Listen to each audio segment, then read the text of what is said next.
ஒரு கேள்வி கேட்கலாமா? கண்டிப்பா. ஒருத்தவங்க இச்சையில போராடிட்டு இருக்காங்க. அவங்க வெளில வர்றது எப்படி? ஓகே, இது ரொம்ப முக்கியமான ஒரு காரியமா இருந்தாலும் முதல் விஷயம் இச்சை என்ன நீங்க கொஞ்சம் சொல்லுங்க பார்க்கலாம். ஓகே, ஒரு காரியத்தின் மேல, ஒரு பொருள் மேல, இல்ல ஒரு நபர் மேல நமக்கு இருக்கிற அளவுக்கு அதிகமான ஆசை, ஈர்ப்பு தான் இச்சைன்னு ஒரு சொல்றோம். அன்கண்ட்ரோல்டான ஒரு தாட். கண்டிப்பா இதை மேற்கொள்வதற்கு பைபிள் சிம்பிள் அண்ட் சூப்பரா சில சொல்யூஷன்ஸ் நமக்கு கொடுக்குது. ஓகே. வசனம் இப்படியாய் சொல்லுகிறது. நம்ம நீதிமொழிகள் 27வது அதிகாரத்துல பார்க்கலாம். திருப்தி அடைந்தவன் தேன் குட்டியை மிதிப்பானா, ஆனா பசி உள்ளவனுக்கு கசப்பான பதார்த்தங்களா நல்லா தித்திப்பா இருக்குது அப்படின்ற மாதிரி இருக்கும் நமக்குள்ள. இல்லைன்னா யாருக்கெல்லாம் இந்த இச்சையின் போராட்டம் இருக்கும் அவங்களுக்கு எல்லாம் பாத்தீங்கன்னா உள்ளுக்குள்ள ஒரு பசி இருக்கும். ஐயோ இதுவும் எனக்கு வேணும், ஐயோ அது எனக்கு வேணும், இந்த பொருள் எனக்கு வேணும், எம்டினஸ். அதேதான் வசனம் பின்னாகவே நம்ம பார்க்கிறோம். இயேசு கிறிஸ்துவே சொல்றாரு, ஒரு ஆவி ஒருத்தங்கிட்ட இருந்து வெளியே போகுது அப்படின்னு சொன்னா அந்த இடம் எம்டியா இருக்குன்னா போய் இன்னும் 7 ஆவிகளை உள்ள கொண்டு வருவான். அப்படின்னா எம்டினஸ் எப்பயுமே பிசாசை இன்வைட் பண்ணும். ஓகே, அது எதையாவது கொண்டு நிரப்புறதுக்கு பாத்துக்கிட்டே இருக்கும்.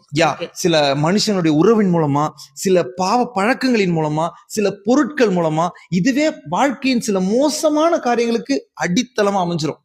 பினான்சஸ்க்கும் சில சமயங்கள் இது ஒரு பெரிய கண்ணி தாங்க. ஆனா இதை மாற்றிக்கொள்ளணும் அப்படின்னு சொன்னா வெரி சிம்பிள், திருப்தி ஆகணும். இந்த உலகத்துல எதை செஞ்சாலும் எதை பெற்றுக்கொண்டாலும் எந்த உறவிலும் கிடைக்காத ஒரு திருப்தி எப்ப தெரியுமா கிடைக்கும்?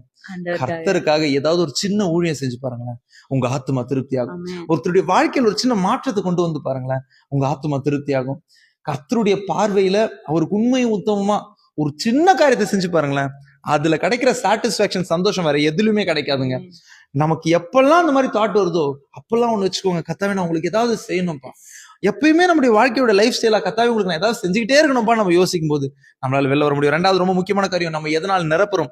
முதலாவது அவருடைய வார்த்தையினால் நிரப்பப்படும் போது, இரண்டாவது ஆவியினால் நிரப்பப்படும் போது இதை நம்மளால மேற்கொள்ள முடியும். இந்த தாட் எப்பெல்லாம் வருதோ அப்பெல்லாம் வேதத்தை எடுத்து வாசிக்க ஆரம்பிச்சிருங்க. நிச்சயமா வார்த்தை உள்ள போகும்போது தேவையில்லாத காரியங்கள் வெளில வரும். இரண்டாவது பரிசுத்த ஆவியானவர் அந்நிய பாஷை பேச ஆரம்பிச்சு பாருங்களேன், கொஞ்சம் கூட நிக்கவே முடியாதுங்க. அப்படியே கர்த்தரோட திட்டத்துக்கு நேரா நம்மளை கொண்டு வருவாரு. அந்நிய பாஷையின் வரத்தை பெறாதவங்க, பரிசுத்த ஆவியானவர் இன்னும் பெறாதவங்க, நீங்க ஜெபிங்க, கர்த்தர் நிச்சயமா நிரப்புவார். அதுதான் பவுலும் சொல்லுவதை நம்ம பார்க்கலாம். மிக முக்கியமான ஒரு காரியம் என்ன தெரியுமா? நாம சில சமயங்கள்ல நமக்கு தெரியும், பாவத்தை கண்டா நம்ம என்ன பண்ணணும்? போராடக்கூடாது, ஓடிடணும். எங்க இருந்து ஓடுறோன்றது எவ்வளவு முக்கியமோ அதை விட முக்கியம் எது தெரியுமா? எங்க ஓடுறோன்றதுதான் முக்கியம். நம்ம பாவத்தை விட்டு ஓடிடுவோம், ஆனா சில சமயங்கள் நடுவே நின்றுட்டு இருப்போம். பாவம் சில சமயங்கள் நம்மளை தேடி வந்துடலாம். அப்போ பாவத்தை விட்டு எவ்வளவுக்கு எவ்வளவு ஓடணும்னு நினைக்கிறோமோ அவ்வளவுக்கு அவ்வளவு கர்த்தரை நோக்கி ஓட நினைப்போம். ஓடும்படியா நம்ம தீர்மானங்களை எடுப்போம், காரியங்களை செய்வோம். நிச்சயமா பாவத்தை நம்ம மேற்கொள்வோம், அநேகருக்கு சாட்சியாய் நிற்போம். இதை பார்த்து கொண்டிருக்கிற நீங்களும் கர்த்தரை நோக்கி